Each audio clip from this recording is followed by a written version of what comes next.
परमेश्वर के बड़े नाम की महिमा हो। फिर से एक बार और परमेश्वर के सन्निधान में आकर परमेश्वर के वचन से कुछ बातें मनन करने के लिए प्रभात मनन में परमेश्वर ने एक अवसर दिया है, इसलिए परमेश्वर को धन्यवाद देता हूँ।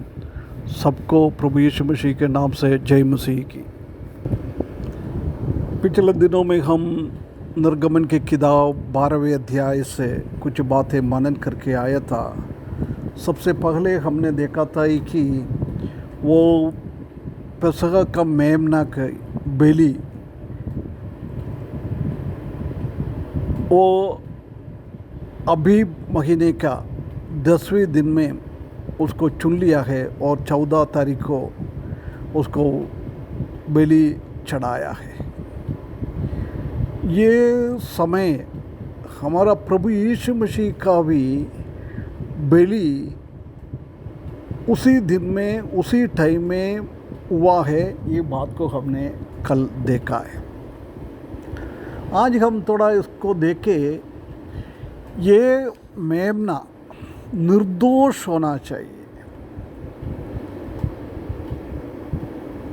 5वें पद में निर्गमन की किताब 12वें अध्याय इसका 5वें पद में लिखा है, तुम्हारा मेमना निर्दोष और पहले वर्ष का नर हो। निर्दोष होना है, एक नर होना है। ये पासओवर लाम, ये पेसह का मेमना बिल्कुल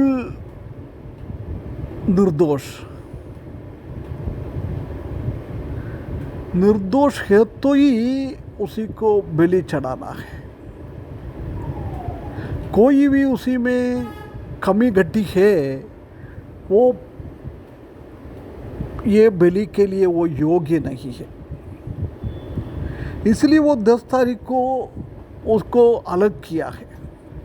4-5 दिन उसका देखभाल कर दिया है। चलने में कोई गड़बड़ तो नहीं है, दिखने में कोई गड़बड़ तो नहीं है, आवाज़ करने में कोई गड़बड़ तो नहीं है, उनका शरीर में कोई भी अंग में कोई गड़बड़ी तो नहीं है। वो देखने के लिए इतना टाइम बिता दिया है। हम जानता है कि हमारा प्रभु यीशु मसीह भी ऐसी था, वो बिना दोष का था, निर्दोष था, निर्दोष। जब पत्रोस उनका पहला अध्याय 18 और 19 पद में हम ऐसा देखता है कि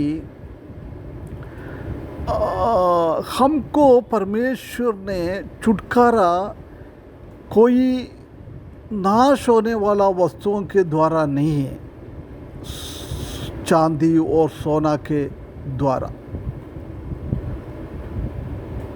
परंतु हमको प्रभु यीशु मसीह का पेसह की वो मेमना प्रभु यीशु मसीह है, उनका बहुमूल्य खून से हमको बचाया है।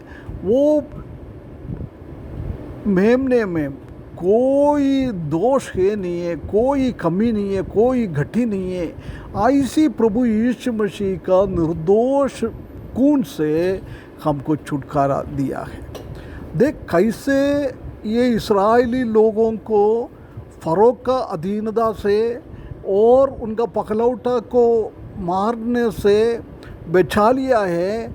ऐसे प्रभु यीशु मसीह का खून के द्वारा सिर्फ इस्राएलियों को नहीं, पूरा दुनिया को, लोगों को बचाने के लिए काम किया है। निर्दोष मेमना, कोई दोष उसी में है नहीं है। हम जानता है कि कई लोग उसी को देखते रहेगा, इसी में कोई गलती है क्या।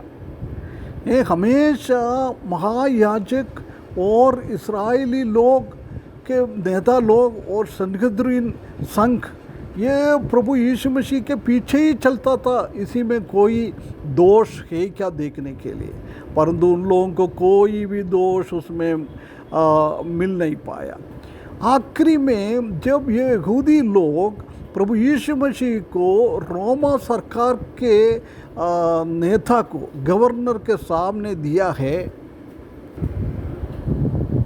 पिलातुस भी बोल रहा है, मैंने भी उनको पूरी तरह से चेक किया है, इसमें कोई भी दोष है नहीं है। लूका सुसमाचार 23 अध्याय उसका 4 पद में, और यूहन्ना का किताब 19 अध्याय का उसका 6 पद में ये उधर भी बहुत क्लियरली लिखा हुआ है। और हम एक और बात देख सकता है, उसका 46 पद में, 12 अध्याय का 46 पद में लिखा है, उसका कोई भी हड्डी तोड़ना नहीं चाहिए। ये भी प्रभु यीशु मसीह में पूर्णता में हम देख सकता है, उसी का भी कोई घटी टूटा नहीं है। वचन 22 का 17 में और यूहन्ना का 19 का 32 से 36 तक उधर भी हम देख सकता है कि बाकी दोनों चोरों का हड्डी तोड़ दिया है, परंतु जब वो देखने के लिए आया प्रभु यीशु मसीह वो मृत्यु हो गया था, इसलिए उन लोग ने उसको हड्डी नहीं तोड़ा है, एक साइड में मारा है, उसमें से खून और पानी निकला है। इसलिए उसको ये भी देख, परमेश्वर ने कुछ भी बात बोलता है वो पूर्ण रीति से ठीक हो जाता है। उसके बाद परमेश्वर का, प्रभु यीशु मसीह का निर्दोष पवित्र, इसलिए प्रभु हमसे चाहता है कि उनका लहू के द्वारा हमारा भी पवित्रीकरण होना चाहिए, हमारा शुद्धिकरण। प्रभु यीशु मसीह ने उनका खून के द्वारा हमको धोया है। पहला यूहन्ना 1 का 9 पद में हम देख सकता है कि हमको निर्दोष बना दिया है। इसलिए हमेशा हम निर्दोष रखना है, कोई पाप हमको कलंक नहीं करना है। पहला पत्रोस 1 अध्याय 16 पद में और लेवी व्यवस्था 11 का 45 में और 19 का 2 में बहुत क्लियरली लिखा है, परमेश्वर कैसे पवित्र है ऐसी हम भी पवित्र बनना है। प्रभु यीशु मसीह ने अपना पवित्र लहू, अपना पवित्र जीवन हमारे लिए दिया है, इसलिए हमारा कर्तव्य है कि वो परमेश्वर के लिए, वो प्रभु यीशु मसीह के लिए पवित्रता में हम रह पाए, विदाउट ब्लेमिश। हम भी ऐसी जीवन बिताने के लिए परमेश्वर हमको सहायता करे, उसी हिसाब से हमारा जीवन को आगे बढ़ाने के लिए ये वचन के द्वारा परमेश्वर हमको सहायता करे, उसके बड़े नाम की महिमा हो।